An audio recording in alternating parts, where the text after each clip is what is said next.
Being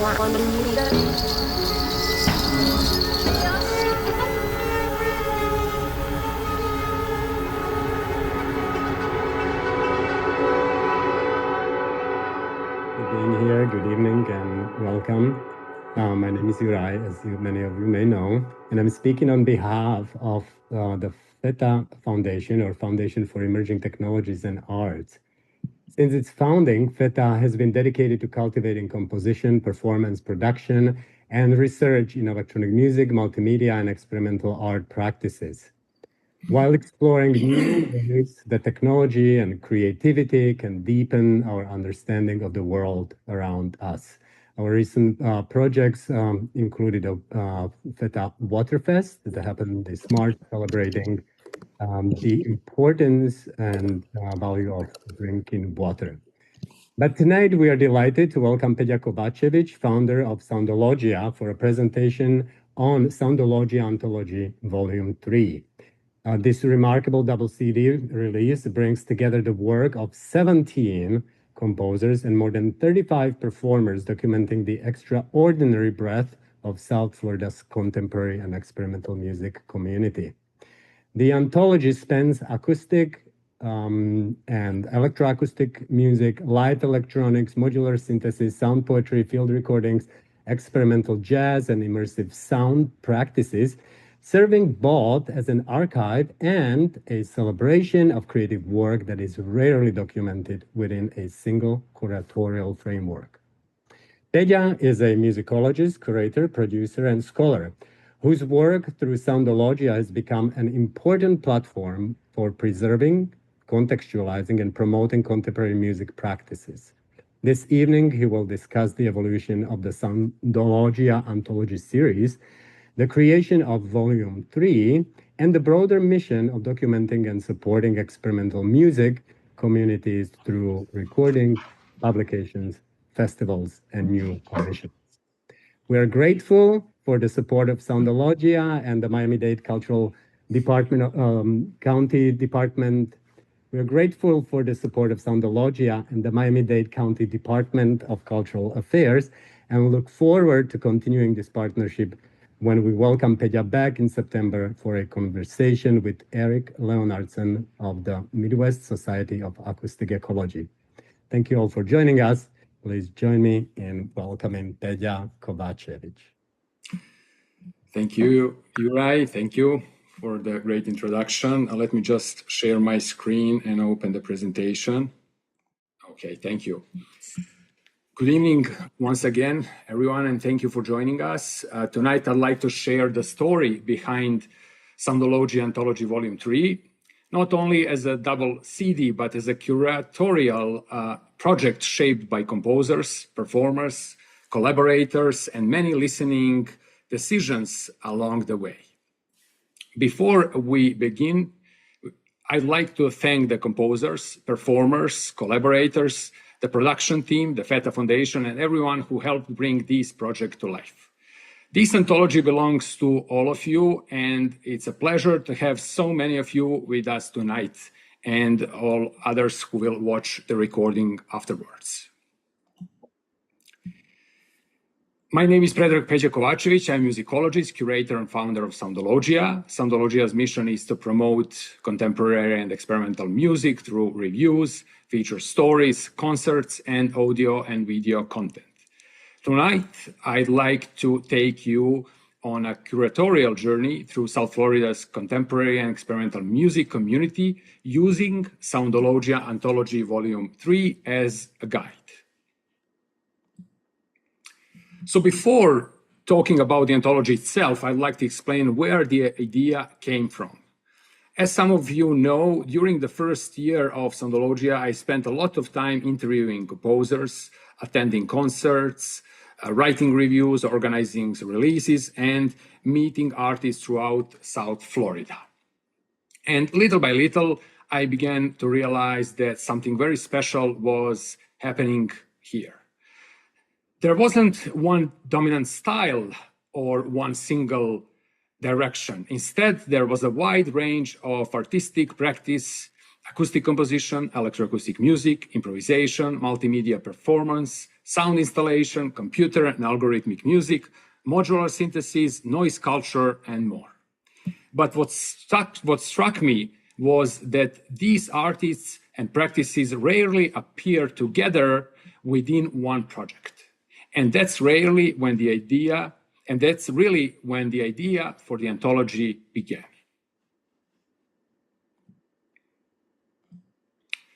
So that idea eventually became these 17 artistic voices, as you see on our back cover of the CD.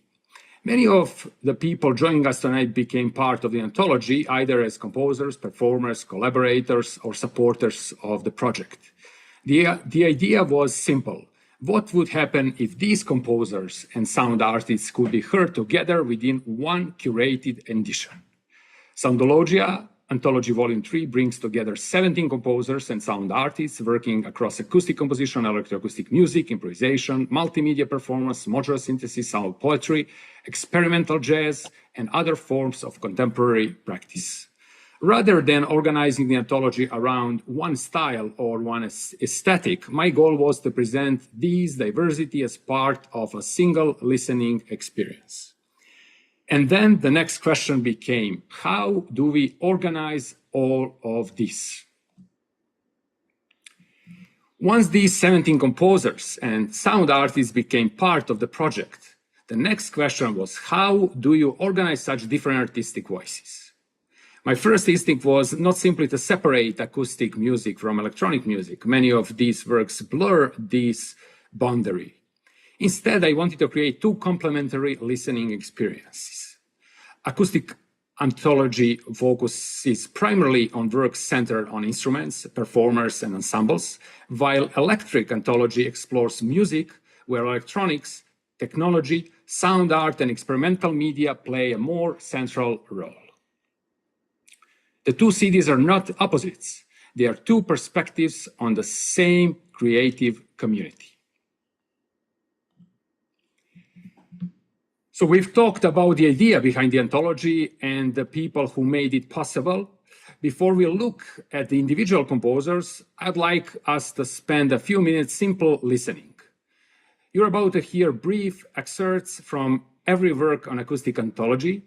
So as we listen, don't worry about identifying each composer or following details by itself. For now, just let the music introduce itself.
Communing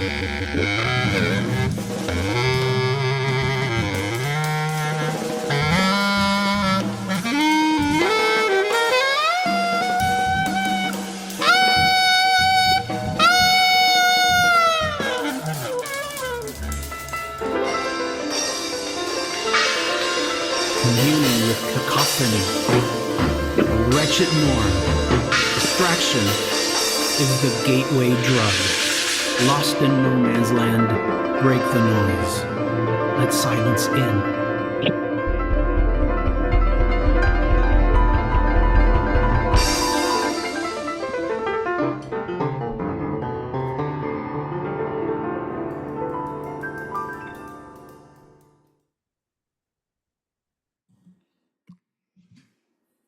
You've just heard brief excerpts from every work on acoustic anthology. Now let's return to the beginning of the CD and meet the composers behind those sounds.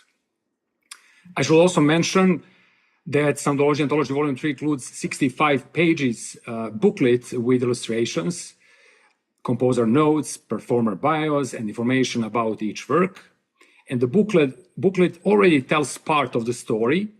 You already noticed the QR code that is on the right side, on the right and bottom corner of each slide. And you can use it anytime to access Soundologia Anthology Volume 3 on Bandcamp. So tonight, I'd like to tell another part of the story that is curatorial story behind the edition. How I approached the project, how the pieces were selected, organized, and how these collaborations came together, that I think is more fun for this purpose, and people who wants to get the music, they can get also a very illustrative and informative material to learn about everything. Charles Norman Mason is one of the composers I was especially happy to collaborate with for a second time.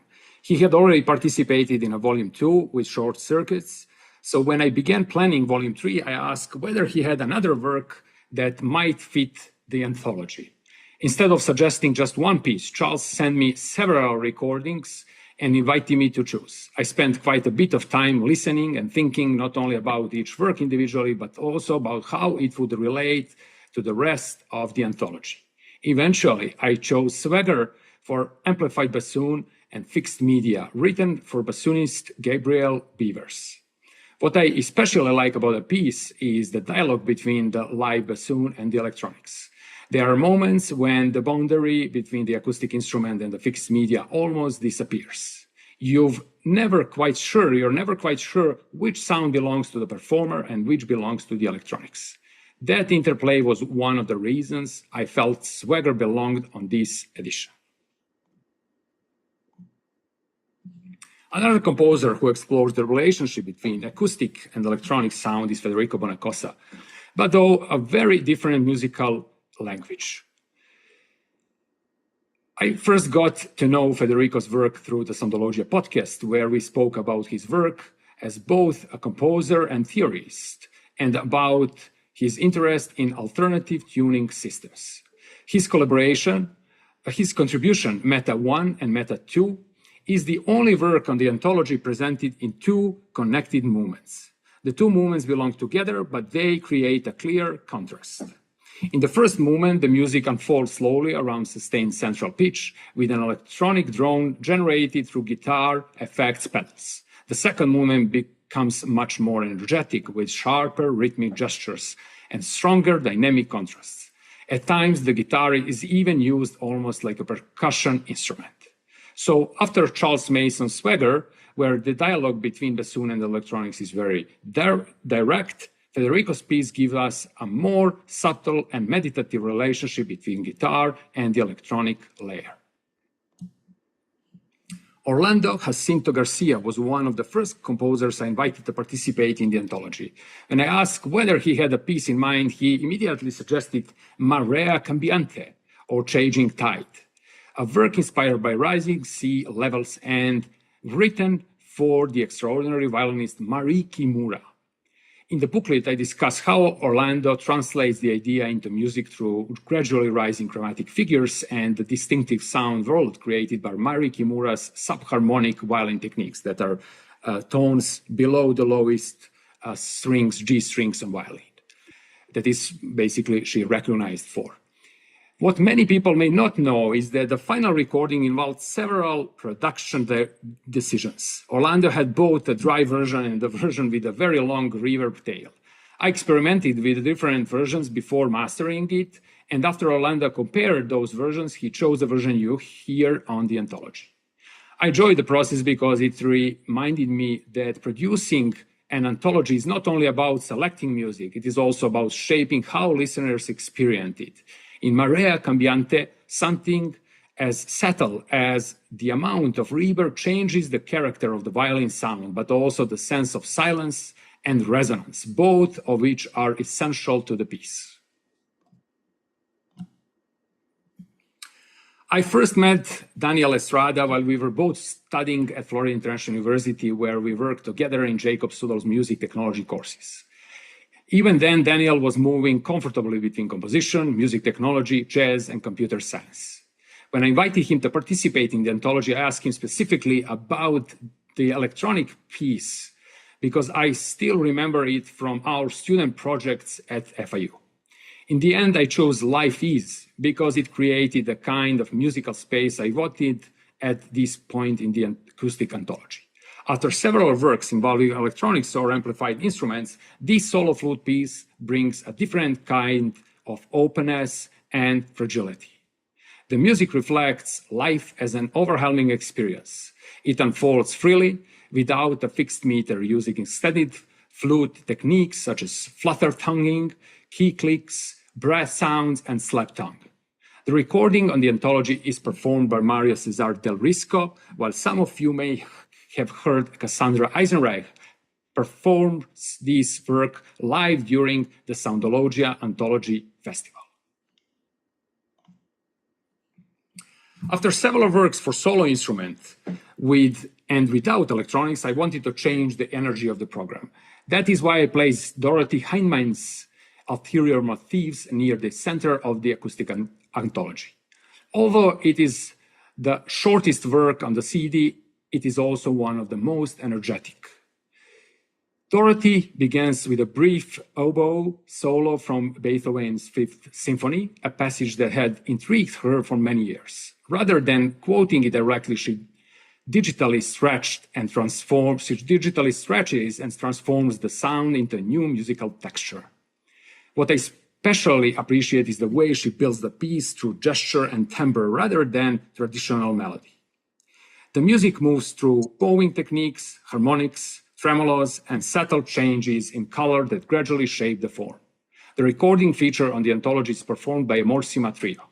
I also had the pleasure of interviewing Dorothy on the Soundologia podcast, where we spoke about her compositional language, her interest in spectralism, and some of the challenges she has encountered throughout her career.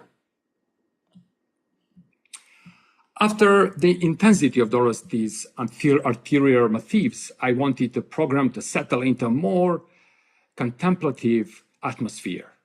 That is why I played Jacob David Sudol's trefoil notes next in the sequence. Jacob is known for his work with the multi-channel audio, spectral thinking, and spatial approaches to composition. In trefoil notes written for cello and live electronics, the electronics respond to the cello through a custom X patch, creating a changing relationship between the performer and the electronic sound. The piece was inspired by a Japanese classic, The Tale of Genji.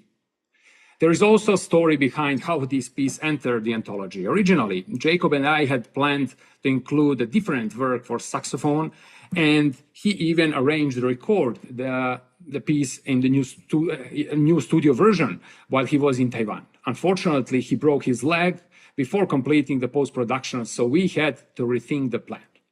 Jacob suggested trefoil notes instead, and in retrospect, I think it was exactly the right choice. It fits the flow of the anthology beautifully and creates a natural transition into the final two works.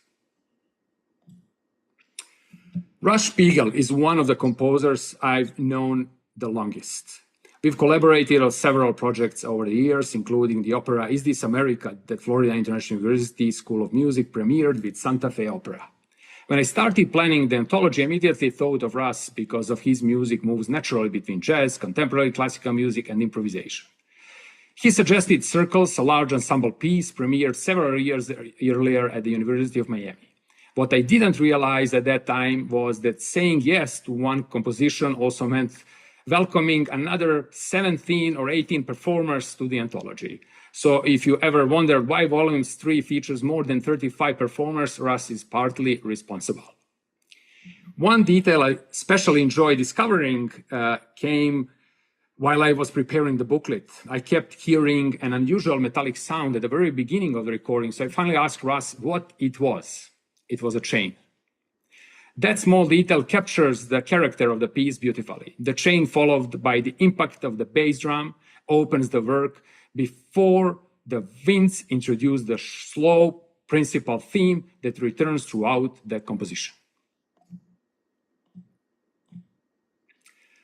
I wanted to close the acoustic anthology with a work that combines music and poetry. I first met Daniel Medina, founder of Atomic Theater, several years before I began planning the anthology. During our Soundologia podcast conversation, we discussed this piece, but also broader ideas of life and death, fear, silence, uncertainty, and imperfection. I felt those ideas could bring the CD to a meaningful close. Within is one of the most intimate works on the anthology. It emerged from a single day of improvisation without rehearsals or predetermined musical plans. The only agreement among the performers was to listen carefully and respond to one another in real time. One detail I especially appreciate is the recording process. The music was recorded first through live improvisation, and the following day, Daniel read the poem only once, spontaneously, over the recording. Nothing was overdubbed or re-recorded. So what you hear is the result of one single creative moment. For me, it was a fitting way to close the acoustic anthology, not with a final statement, but with an invitation to continue listening.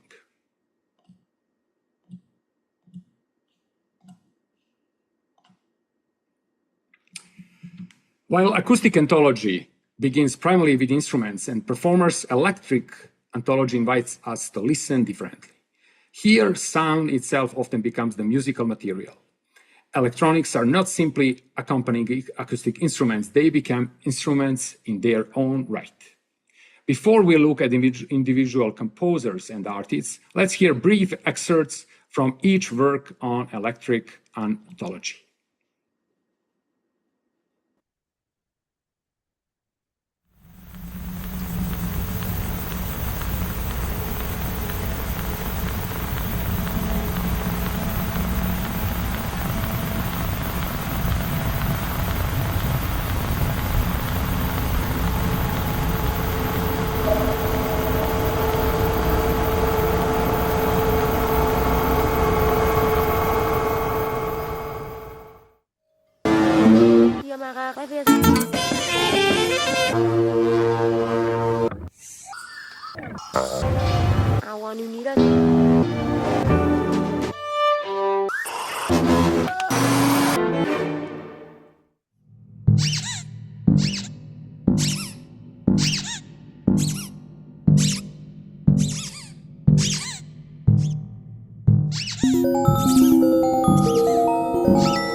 You've just heard brief excerpts from every work on electric anthology. Now let's return to the beginning of the CD with Richard Garet's Residue, a work that immediately introduces one of the central ideas of the section, listening to sound itself as musical material.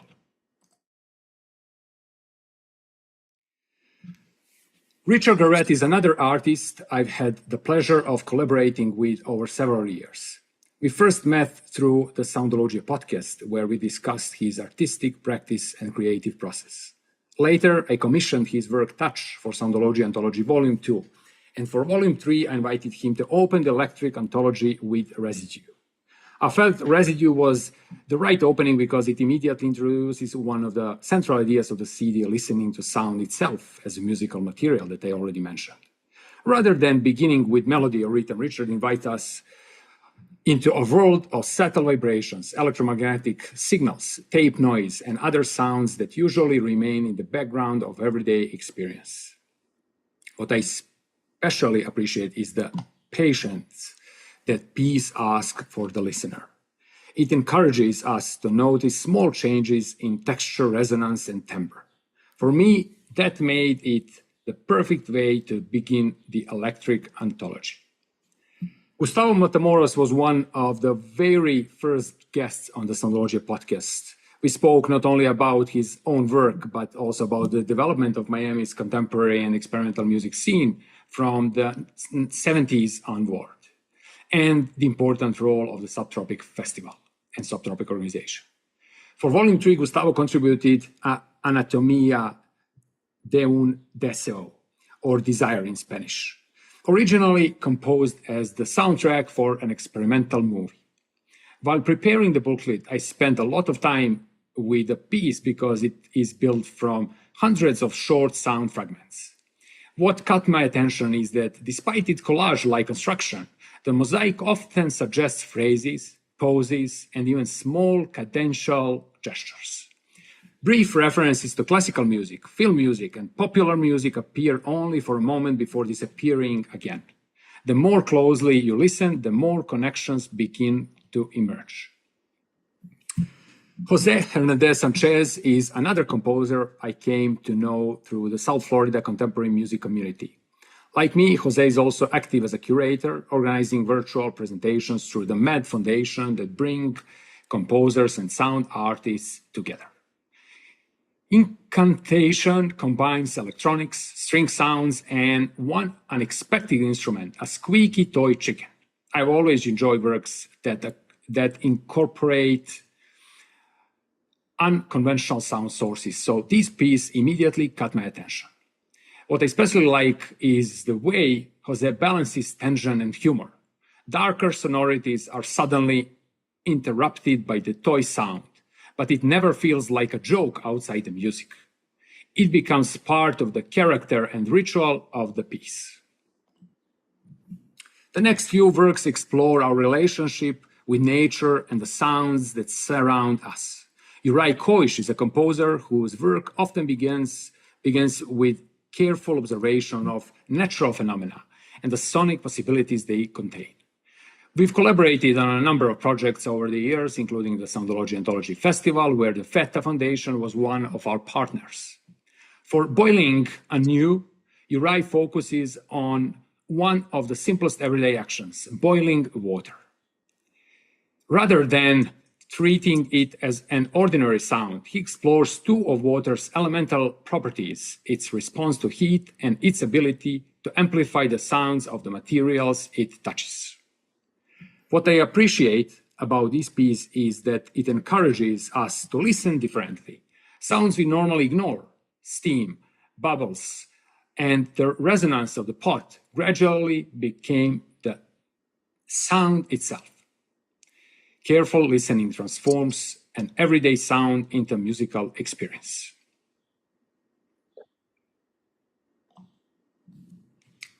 The next composer is José Veliz, whom I first met while we were both studying at Florida International University. We took electronic music courses together, where each of us developed interactive instruments and musical systems.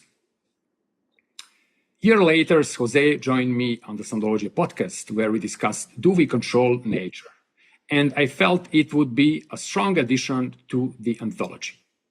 The work began as an interactive audiovisual installation in which participants shape both the music and the visuals. It explores our relationship with 4 natural elements: water, earth, wind, and fire, and asks us a simple question: do we control nature, or does nature ultimately shape us? What I especially enjoy is the way José combines recognizable natural sounds with electronic processing. Familiar sounds become something new, blurring the boundary between the natural and the artificial while allowing the audience to participate directly in the creative process. Richard and I first collaborated through the Soundologia podcast. Knowing his interest in ambient music minimalism, and especially the music of Steve Reich, I initially suggested including an early piece, Phase 2. Around the same time, Richard was preparing to take part in a month-long workshop with Brian Eno, and we both felt that something new might come from that experience. That is how Spirit came to life. It became one of the 3 works commissioned specifically for Soundologia Anthology Volume 3.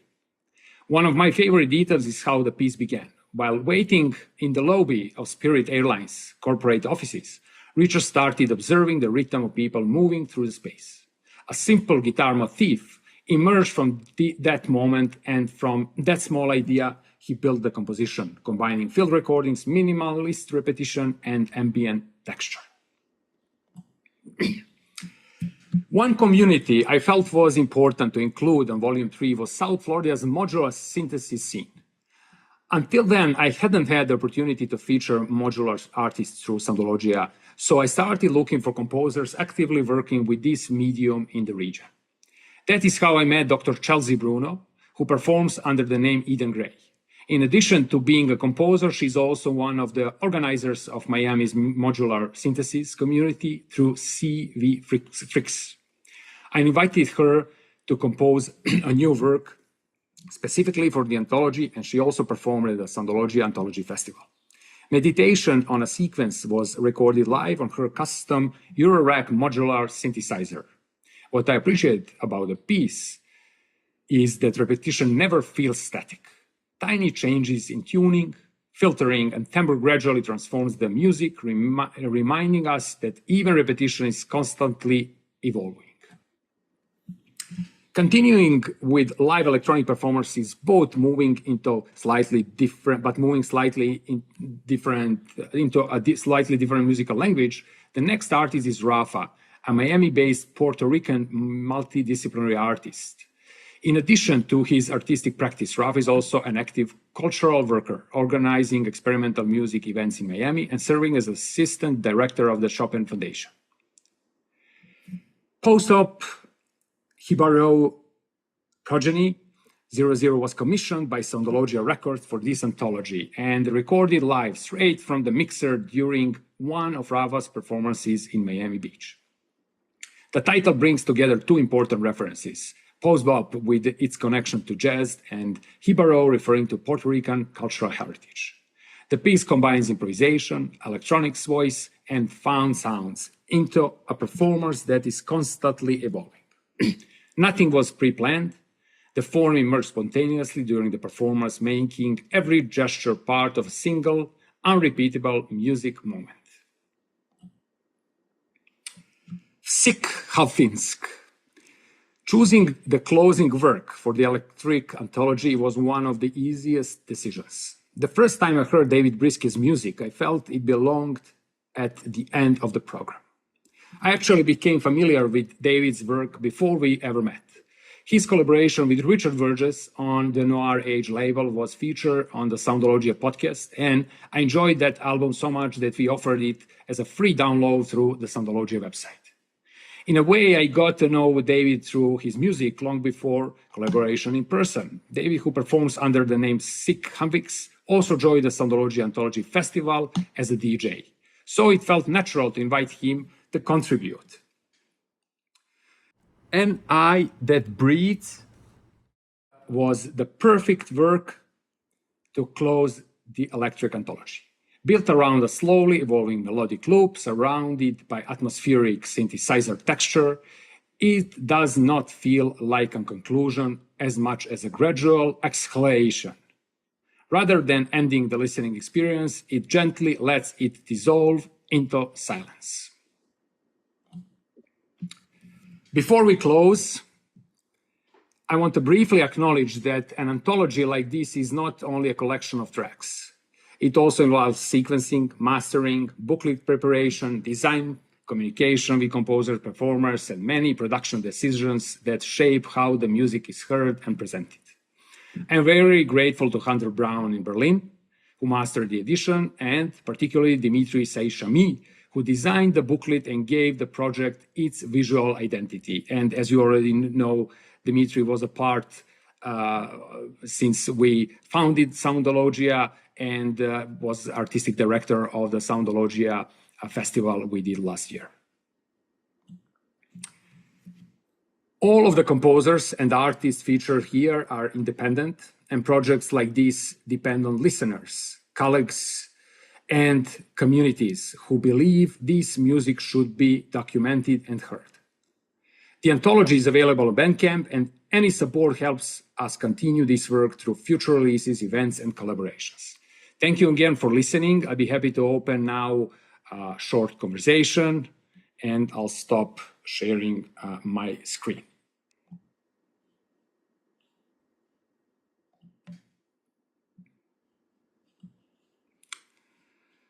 How are we about with time? 6:45. That's perfect, actually. We are beautiful. I actually, well, if anybody has questions, the time to ask, you can also type them in the chat, and Pedja will see them. I do have 2 questions myself. Actually, well, Pedja, can you please talk about your long-term vision for Soundologia Anthology? If someone encounters these recordings, you know, and publications many years from now, what do you hope they will learn about this musical community and the moment in which they were created? Yeah, that's really a great question. Not because the idea really crossed my mind, but because I was thinking about that and long-term the consequences and effects that this anthology as a documents, historical documents, will make in the future. And I am definitely sure that it will meet or someone who is not just interested in experimental music, but some academia people, so people who wants to study special regions to meet new artists, or some artists maybe who composed and performed decades before. They will have the material available because it's a digital and a physical copy as a CD. So I think it's very valuable source for future research, entertaining, information, also as a practices that South Florida, I try to show really different corners of this contemporary experimental music community that have mutual elements, but they are unique and individual as artistic and creative practices. And how is it being in Chicago and doing all this project for, you know, South Floridians? I have to tell you, this has been so incredibly meaningful to all of us. I think, you know, Gustavo Matamoros, of course, and his archive is, you know, incredibly valuable to building the history of electronic music in South Florida. But I think since his efforts, there hasn't been really a collective project that would bring people together like this, you know. And you being in Chicago, not being on site, how talk to us about that a little bit. Yeah, there are many fun facts that actually I didn't share. You know, it was like a remote work last year or over past 2 years when we started building this project, because as you know, I would rather meet with people in person So it was mostly remote work, conversation over the phone. However, there were opportunities for me to come down there and to spend time with my dear friends, to visit institutions where I worked and was a student, like FIU, Radcliffe Incubator, and also, to make a couple of events presentation live, and also to, meet new people, to see potentially if we could bring new artists to the table. But I will tell that the collaboration wasn't complicated because, when I invited, for the first volume, when I invited all those composers that I already collaborated through the podcast, I think it was like 90% or over 90% responses were positive immediately. And those at least small amount, it wasn't that they didn't want to collaborate. The moment was that people were planning different things or moving, or so basically I literally saw that, the first step was fine to produce the first amount of songs. That I was afraid at the beginning how it will be, because it was really a big bite. Having a 3-volume series such as this edition. Potentially now, working here in Chicago and having experience with this huge, extremely huge contemporary music community, I'm really grateful that, I belong to that, let's say a little smaller, even though those are big cities, but somehow that was easier for me to collaborate and to meet, because it's a little smaller world than this one, even though now the doors are open and hopefully the organization can grow and I'm thinking of combining something like there are places here who would love to feature Miami-based artists, and we can send some artists down there. So there is potential collaboration between two cities, and through Soundologia, why not? Because we already established the platform down there, and now I'm working with at least 3 organizations here as a member of New Music Chicago that collaborate with the really top leading composers here. Yeah, that's amazing. And, the community is at the heart of FETA making. If you don't mind, I have a question for Dimitri, because Dimitri, you have been such a incredibly essential part of this project as both a mentor to Pedja and the designer behind the anthology's visual presentation. What has this project meant to you? And from the perspective as a visual and media artist, how does the Soundologia Anthology extend beyond music and become a larger cultural and artistic document? As Pedja was talking and sharing all of the beautiful sounds on this album, I was also thinking of the first 2 albums, how we started. But before that, I met Pedja through the Radcliffe Art and Design Incubator, where I teach at FIU, and he was one of our fellows. And really was so focused on creating his podcast, which is how this started. And he spoke about meeting many of the musicians that ended up on these albums through the podcast. And I had, I've always had an interest in music, but I was not really introduced to new music or composition. Really, Gustavo Matamoros was one definite, probably the first influence there for me in Miami. And then when I was in New Haven, I went to a lot of the new music concerts at Yale. And so my mind was expanded to be aware of this way of making music, which, growing up in Haiti, we didn't have this kind of stuff. We didn't have big museums. We didn't have a lot of the stuff that I was exposed to was through books, and certainly nothing like this. So it was really an education. And José Veliz was also at this. I don't know if they were at the same time at the Radcliffe, but they were both fellows, and I worked with him. So for me, it's really an interesting arc. I don't remember which cohort Pedja was in, maybe 5, Pedja, is that right? So that means that we're going to start our 10th cohort this year. We're recruiting for a 10th cohort. And that only means so far we've had 146 fellows, and not that many of them in music, So this is all to say that all of this has been an incredible journey of education for me. And but one of the sacrifices I've made in being at the Radcliffe Art and Design Incubator has been to focus mostly on being an educator, learning how to build an incubator. We didn't have an incubator, we built one. And learning what it meant to create a community like this. One of the ways that I describe this now on our first orientation is that we are building, a cohort is just a number until you build it, meaning the cohort has to build itself, and we're there to facilitate. And so to see Pedja start as my student with so much talent and so much, I mean, he'd already had careers before, so student is really an odd word. Our role at Radcliffe is to mentor. It's a non-academic program.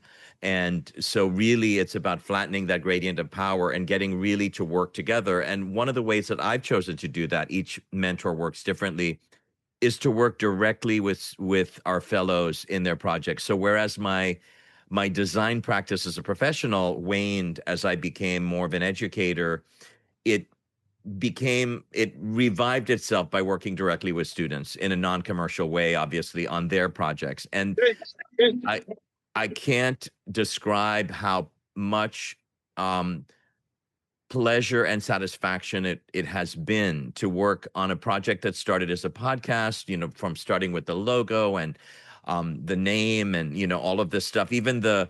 Even when I hear the podcast, the tagline or the little sound at the beginning, I said, Pedja, you've got to put that word in there. You've got to put in Soundologia. You've got to tag yourself, and he did. And so I felt welcomed. I felt that my contribution meant something and helped to build something that I could certainly not ever do alone. And was more rewarding for not being a commercial project, if that makes sense. I've done many, many things over my career, but I've never built a music label before visually. So that was really beautiful. And to see it expand into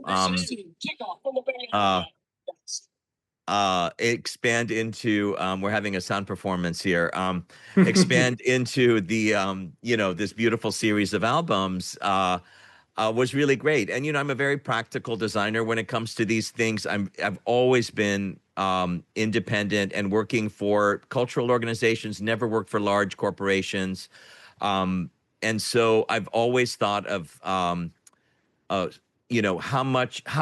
can you make the most out of the least, right? And so at the beginning, we weren't printing any CDs, but right away I said, Pedja, we need to pretend this is an actual CD, and we'll make the booklets and the designs match that format in case we produce a CD, in the future, which I think he knew he was going to do maybe for version 3. So therefore, even though it was always really intense work at the last minute, pulling all of this together and all the images and having the 2 albums that were prior to album 3 as a sort of initial template made it really easy to launch into the festival, into the album, even though it's a very different look if you recall. So anyway, it's just, that's all I can say. It's just been extremely pleasurable. And as I was listening to the meaningfulness of this to the performers, the community, and the future, it makes me feel very proud of him and that I had a part to play in it. Thank you, David. Do we have any questions from the present composers and audiences? In many ways, artistic practices can feel quite solitary, and I wonder whether the present creators and participants on this anthology can talk about whether this project created some new relationships, collaborations, or conversations that might have otherwise not happened. I'm just going to pick David.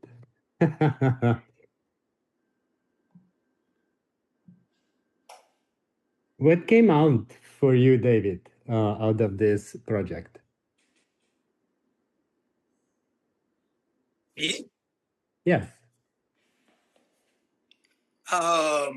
what came out of this project? I'm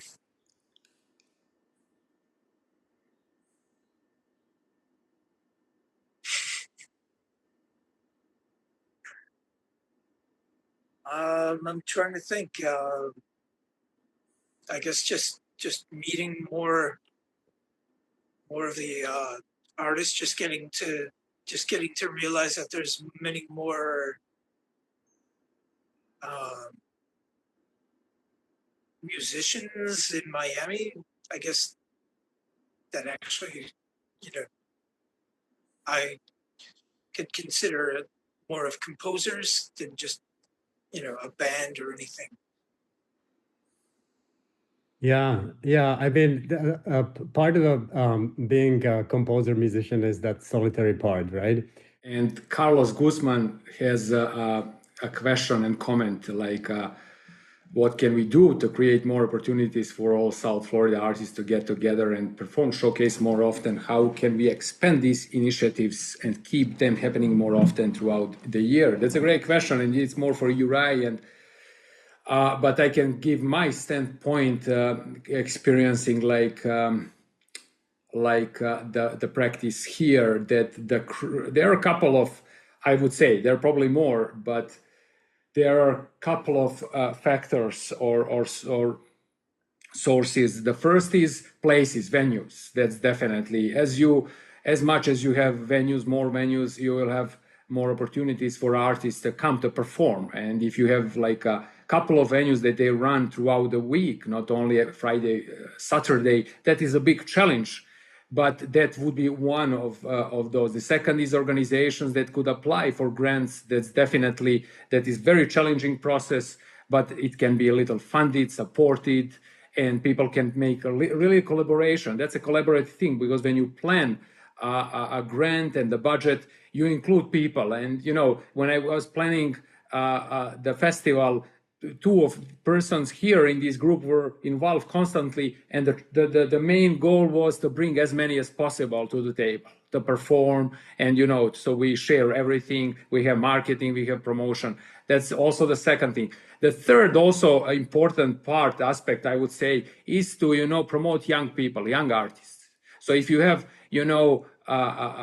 organizations that just have over 60 years people performing, or 50s, you don't have young blood, young perspectives who will continue work and who will change, evolve, and keep the scene stable. So those are, I would say, three. And also interregional collaboration. I see people that are collaborating, like here, especially between Michigan, Wisconsin, and Chicago. So if there is the ensemble, it goes on tour, like in Europe, you go through a couple of countries.